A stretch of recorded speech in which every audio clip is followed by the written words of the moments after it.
الحمد لله وطلبوا arrimood bay u baahan tahay in wasaa'ilku iyo qofka su'aasha weydiinaya uu duuduubay inaan baraarujino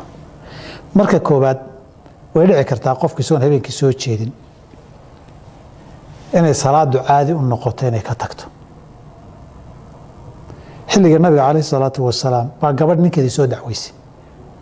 dhowr arrimood ay ku soo dacweysay waxaa ka mid ah salaad subax ma tukada ilaa qorraxda ay soo baxdo nabigu markii uu hor yimid ninkii wuu qirtay arrintii wuxuu rasuulka ilaahay waa runteed laakiin waa hidde aan leenahay wey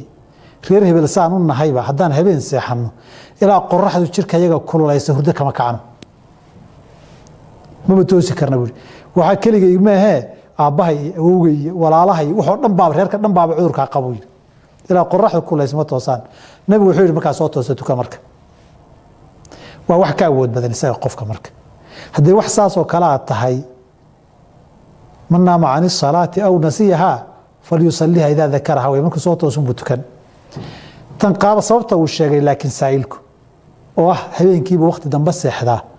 iyada lafteeda intaanan xugun siinin waxaan leenahay sabab maxaa sababaya inuu xilli dambe seexdo hadday dan iyo duruuf tahay ninka wuu shaqeeyaa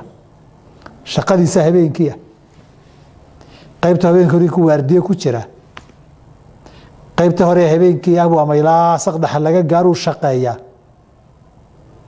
wax sharcan u bannaan buu ku mashquulsan yahay ama wuxuu ku qasban yahoo lagu qasbay buu ku mashquulsan yahay soo jeedkaasi xaaraan ma aha mar hadduusan xaaraam ahayn hadhow hadday ka tambadisa hurdadu dembi ma aha isaga inuu ixtiyaad iyo dadaal sameeyo si uu kici lahaabaa laga rabaa laakiin wixii ka tambadiya dembi maaha maadaama soo jeedkii sababay uusan dembi ahayn oo wax mubaax iyo wax bannaan uu ku soo jeeday haddii ay tahay intaa midna waxaan ahayn oo wax dembi iyo maalaayacni uu ku soo jeedayo turub buu ciyaaraya uu qayilaya caways kaluu cawaysaya dad baa la xamanaya dee tanna waa dembi dembigu wuxuu dhalayna waa dembi kale bilahi